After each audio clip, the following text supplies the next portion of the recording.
For years, Darlington Raceway had one of the most exciting weekends in all of NASCAR. But now, something big has changed, and Dale Earnhardt Jr. just told us exactly how he feels about it. About 10 years ago, NASCAR came up with an idea that fans quickly fell in love with. They called it Throwback Weekend, and it lived at Darlington Raceway in South Carolina, one of the oldest and toughest tracks in the sport. Darlington has been around since 1950 and carries more history than almost any other place in NASCAR. The concept was simple. Teams would paint their cars to look like iconic rides from NASCAR's past. Think bold colors, vintage sponsor logos, and designs that hadn't been seen on a racetrack in decades. When those cars rolled out onto the grid, it felt like time travel. Fans who grew up watching the sport in the 70s, 80s, and 90s got to relive something special. Younger fans got to see legends they had only ever seen in highlight reels come back to life on the actual racetrack. Teams put real effort into it. Some spent weeks researching old schemes, hunting down original sponsors, and making sure every detail was accurate. It became one of the most talked about weekends on the entire NASCAR calendar, not just for the racing, but for everything surrounding it. But nothing stays exciting forever if it isn't handled right. By 2025, something had clearly changed. Only half the field showed up to Darlington with throwback paint schemes. Half.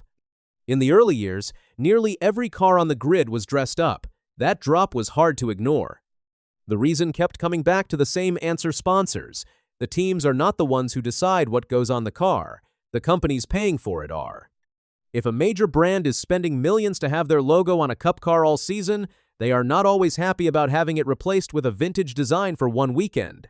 Some sponsors loved the idea. Others wanted nothing to do with it, and when a sponsor says no, a team has very little room to push back. So NASCAR made a call. Starting in 2026, no team is required to run a throwback scheme at Darlington. It is fully optional now. Want to do one? Go ahead. Don't want to? No problem. No pressure, no forced participation. And there is more to it than just dropping the requirement. NASCAR is changing what Throwback Weekend is actually about. Instead of centering the event around paint jobs, the focus is shifting to the people. Former drivers, real legends who competed at Darlington back in the day, will be coming back to the track. The celebration is now about honoring the men who built the sport, not just the cars they drove. Whenever something this significant changes in NASCAR, you want to hear from people who truly understand the sport, and few voices carry more weight right now than Dale Earnhardt Jr. He stepped away from full-time Cup racing in 2017, but he never stopped being one of the most connected and respected figures in the garage. He owns race teams, stays active in the media, and speaks to fans constantly. People trust what he says. When veteran NASCAR reporter Bob Pockrass posted about this shift in Darlington's Throwback Weekend, Dale Jr. did not sit on the sidelines. He jumped into the conversation on X and gave a clear, honest take. He was not upset. He was not critical. He was genuinely supportive. Here is what he wrote. I think it's fair to say that the industry as a whole can and will at times still do throwback designs around Darlington.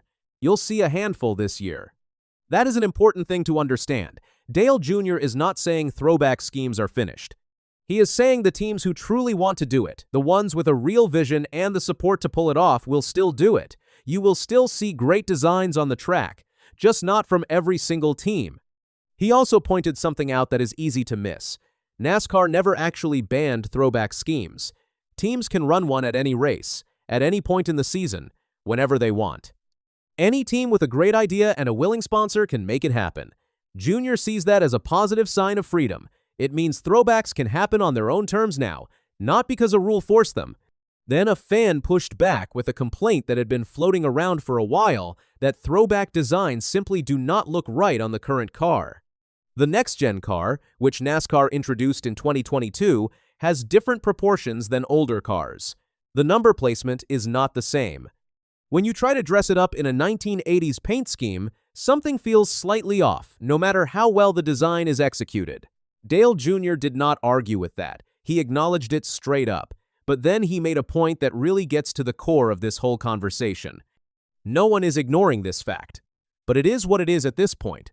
I like this new approach of, if you want to do a throwback, do it. Now, the teams and sponsors who aren't very good at it don't have to worry about the criticism, and the teams who have an incredible idea can move forward. That says everything. When participation was mandatory, some teams showed up with schemes that felt rushed or did not land well. Fans noticed and said so publicly. That kind of criticism does not help anyone. Now, only the teams who genuinely have something special to show will step forward. The quality of what we see should go up even as the quantity goes down. Dale Jr. is far from the only person with a strong opinion on this. The NASCAR garage has been split on Throwback Weekend for a while now, and the feelings run in very different directions depending on who you ask.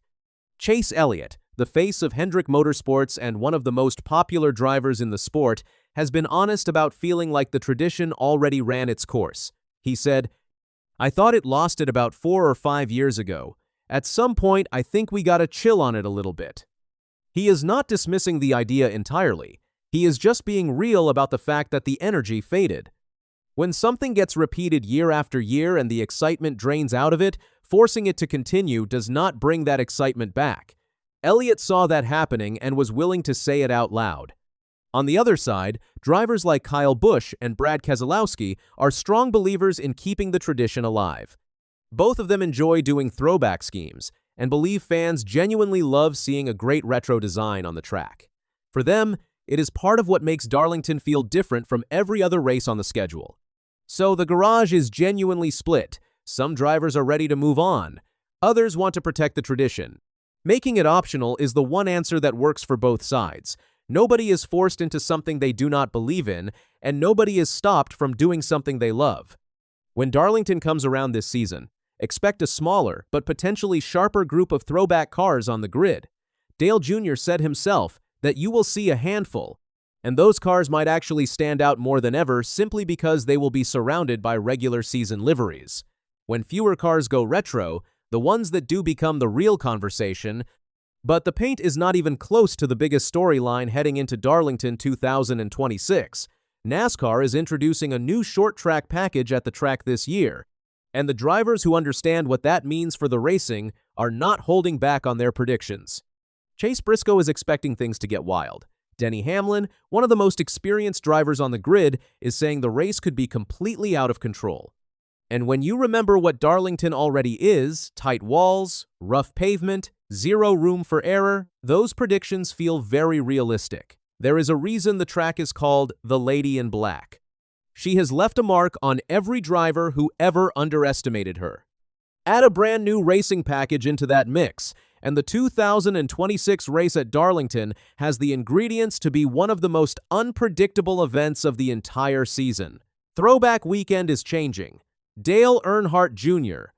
thinks it is changing for the better, and with the racing itself set to deliver something truly different this year, Darlington 2026 might not need the paint schemes to make a lasting impression on anyone watching.